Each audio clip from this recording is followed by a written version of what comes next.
Hello అండి అందరికీ welcome back to birthday mini vlog. So ఈరోజు వచ్చేసి నా బర్త్డే సెలబ్రేషన్స్ ఎలా చేశారో చిన్న వీడియో అయితే చేశాను. సో అందరూ చూడండి. ఎవరైనా మన ఛానల్ ఫస్ట్ టైం చూస్తున్నట్లయితే ఛానల్ని సబ్స్క్రైబ్ చేసుకొని సపోర్ట్ చేయండి. సో ఈ వీడియో వచ్చేసి నా బర్త్డే మినీ వ్లాగ్ అనమాట. సో నా బర్త్డేకి అయితే నైట్ అయితే మా వారు కేక్ కట్ చేయించారు. సో ఇక్కడ నేను కేక్ అయితే కట్ చేశాను.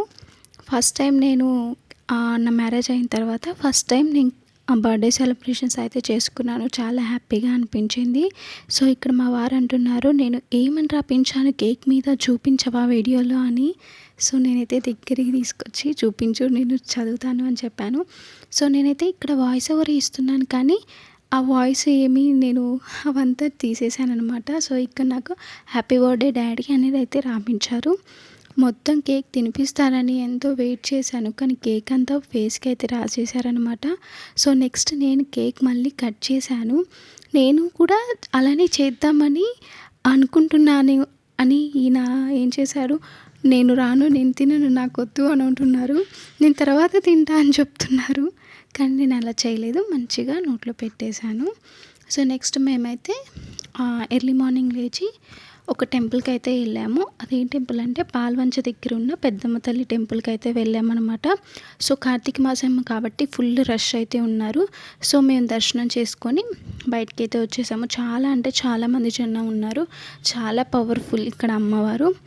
సో ఎవరైనా వెళ్ళారా లేదా అనేది కూడా కామెంట్ చేయండి. మేమైతే చాలాసార్లు వెళ్ళాం మా మ్యారేజ్ అయిన తర్వాత. ఇక్కడ అన్నీ కూడా అవైలబుల్గా ఉంటాయి, ఏమీ మనం తీసుకెళ్ళని అవసరం లేదు. ప్రతి ఒక్కటి ఇక్కడ మన అందుబాటులో ఉంటాయి అన్నమాట. నాకైతే ఇక్కడ అమ్మవారి దగ్గర పెట్టిన బుట్ట అయితే చాలా నచ్చింది, శివయ్యది. సో మేము రిటర్న్ అయ్యి మా అత్తయ్య వాళ్ళ ఇంటికైతే వెళ్ళాము. మళ్ళీ అక్కడ కూడా కేక్ కటింగ్ అయితే చేయించారు. సో ఇక్కడ అత్తయ్య, మావయ్య అండ్ మా మరిది వాళ్ళు అయితే వచ్చేసారు. ఇక్కడ మా వారు క్యాండిల్ అయితే నేనేం చేశానంటే రివర్స్ పెట్టాను. అది చాలాసేపు వెలగలేదు పాపం. చాలా ట్రై చేశారు. లాస్ట్కి అయితే అది కూడా క్యాండిల్ అయితే వెలిగించేసాను. నెక్స్ట్ కేక్ కటింగ్ అయితే చేశాను. ఇక్కడ విషెస్ చెప్పండి, క్లాప్స్ కొట్టారా అని అయితే మా వారు చెప్తున్నారు. అప్పుడు మా అత్తయ్య, మా మావయ్య క్లాప్స్ అయితే కొట్టి విష్ చేశారు. సో ఇదన్నమాట నా బర్త్డే వ్లాగు. ఇంకా మేమేం చేసామంటే నేను ఫుడ్ ఐటమ్స్ ఏమీ చూపించలేదు, ఎందుకంటే నేను వీడియో తీయటం చాలా మర్చిపోయాను. ఇంకా ఇవన్నీ ప్యాక్ చేయటం ఇవే సరిపోయాయి. సో ఆ వీడియోస్ అయితే ఫుడ్ వీడియోస్ అయితే ఏమీ తీయలేదన్నమాట. ఇక్కడ నేను ఫస్ట్ మా మావయ్య గారికి అండ్ మా అత్తయ్యకి అయితే కేక్ అయితే పెట్టేశాను. ఫస్ట్ మా మావయ్య అయితే వచ్చారు, తర్వాత మా మావయ్యకి కేక్ అయితే పెట్టాను. ఆ తర్వాత మా మావయ్య గారు నాకైతే పెట్టేశారు. ఇద్దరు కూడా కల్మషం లేని వ్యక్తులు. మా అమ్మ వాళ్ళతోనే ఎలా అయితే సెలబ్రేట్ చేసుకున్నానో అంతకన్నా ఎక్కువగానే సెలబ్రేట్ చేసుకున్నాను మ్యారేజ్ అయ్యాకనైతే చెప్పవచ్చు. చాలా హ్యాపీగా అనిపించింది. టెంపుల్కి వెళ్ళొచ్చాక చాలా పీస్ఫుల్గా ఉంటుంది మైండ్. అండ్ అలాగే మళ్ళీ మేము రిటర్న్ అవ్వాలంటే చాలా టైం పడుతుందని మా అత్తయ్య వాళ్ళ ఇంటికి అయితే వెళ్ళాము. సో అక్కడికి వెళ్ళాక చాలా అంటే చాలా ఎంజాయ్ చేసాము. ఇక నెక్స్ట్ మా అత్తయ్య అయితే వస్తున్నారు. తర్వాతకి మా అత్తయ్యకి కూడా నేనైతే కేక్ పెట్టేశాను.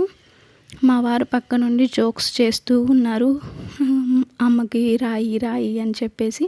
సో నేనైతే అలా చేయలేదు, మా వారికి రాశాను, కానీ ఆ క్లిప్ మాత్రం డిలీట్ అయిపోయిందనమాట. సో చాలా అంటే చాలా హ్యాపీగా ఎంజాయ్ చేసాం అందరం కూడా. తర్వాత ఇక్కడైతే మా అత్తయ్య వాళ్ళు అందరూ కూడా నాకైతే కేక్ అయితే పెట్టేశారు. నెక్స్ట్ ఇక్కడ మా వారు వచ్చి మా అత్తయ్య చేతిలో మనీ తీసుకొని వస్తుంటే అవి తీసుకొని వెళ్ళిపోయారు. ఆ తర్వాత ఇక్కడ మేము అత్తయ్యకి నాకు బొట్టు పెట్టేశారు. నేను కూడా అత్తయ్యకి బొట్టు పెట్టాను. తర్వాత నేను మా వారికి నాకు ఇద్దరికి కూడా అక్షింతలేసి ఆశీర్వదించారు. తర్వాత మేమిద్దరం కూడా అత్తయ్య వాళ్ళ దగ్గర ఆశీర్వాదం తీసుకున్నాము. ఇలా బర్త్డే అప్పుడు కానీ ఏమైనా ఫెస్టివల్స్ అప్పుడు కానీ పెద్దవాళ్ళ ఆశీర్వాదం తీసుకోవటం చాలా మంచిదండి. సో తీసుకోండి, ఎప్పుడైనా సరే ఫెస్టివల్స్ అప్పుడైనా, బర్త్డే అప్పుడైనా, మ్యారేజ్ యానివర్సరీ, సో ఇలా ఏ టైంలో అయినా తీసుకోవడం చాలా మంచిది. అయితే ప్రతిసారి మా పేరెంట్స్ అయితే తీసుకుంటాను. సో ఈసారి మ్యారేజ్ అయిన తర్వాత ఫస్ట్ టైం అత్తయ్య వాళ్ళ ఇంట్లో, అలాగే మేముండే ఇంట్లో కూడా బర్త్డే సెలబ్రేట్ చేశారు. చాలా అంటే చాలా హ్యాపీగా అనిపించింది. చిన్న ఇల్లైనా మనం మనశ్శాంతిగా ఉండాలి అని అంటారు కదా. సో నాకైతే చాలా హ్యాపీగా అనిపించింది అనమాట బర్త్డే ఇలా చేసినందుకు. నెక్స్ట్ ఇక్కడ మా వారేం చెప్తున్నారంటే నేను కూడా తినిపిస్తా కేక్ అని చెప్పి కట్ చేపించారు. తర్వాత ఇక్కడ ఏం జోక్ జరిగింది అనండి నేను చెప్తా వినండి. ఫస్ట్ అయితే నేను మా వారు నాకు తినిపించేశారనమాట. సో, తినిపించిన తర్వాత చిన్నగా కొంచెం రాసారు. అది మా మావయ్య చూసి ఏయ్ అని అన్నారు. అనంగానే మాకు తెలీదా నవ్వుతున్నారు. తర్వాత నేను పెట్టేశాను. ఇక్కడే క్లిప్ మిస్ అయిందండి బాబు. ఇక్కడే అసలైన ఫన్. కానీ వీడియో తీస్తున్నప్పుడే కాల్స్ వస్తున్నాయి. సో, ఆ క్లిప్ అయితే మిస్ అయింది. ఇక్కడ తిను మా చిన్నత్తయ్య వాళ్ళ అబ్బాయి మా మరిది గారు. సో, చాలా అంటే చాలా సిగ్గనమాట. అస్సలు మాట్లాడరు ఫస్ట్‌లో. ఇలా అయితే కష్టం నాన్న అనేసరికి ఇప్పుడిప్పుడు కొంచెం మెల్లమెల్లగా మాట్లాడుతున్నాడు. సో, నెక్స్ట్ వచ్చేసి తిను ఇంకొక అమ్మమ్మ వాళ్ళ అబ్బాయి టైంకి వచ్చారు మంచిగా కేక్ కట్ చేసేటప్పుడే. సో, తనకు కూడా పెట్టేశాను. నెక్స్ట్ మేము ఇవన్నీ కూడా గిఫ్ట్ బాక్సుల్లో ప్యాక్ చేసాము. అన్నీ కట్ చేసి ఆ ప్యాక్ చేసిన బాక్సుల్లో కేక్ పీస్ అండ్ ఒక స్వీట్ అయితే పెట్టేశాము. అన్నీ ఇలా ప్యాక్ చేసిన తర్వాత ఇంకా పంచడానికైతే వెళ్ళాము. అన్నీ ప్యాక్ చేసి పనిచేసాము. పనిచేసిన తర్వాత ఇంకా మేము ఇంటికి వచ్చేసి అన్నం ఇవన్నీ తినేసాము. అందరం కలిసి కూర్చొని మేమైతే ఇంకా రిటర్న్ అయిపోయాము. చాలా అంటే చాలా హ్యాపీగా అనిపించింది. ఈ వ్లాగ్ కనుక మీకు నచ్చినట్లయితే please like, share and subscribe my channel.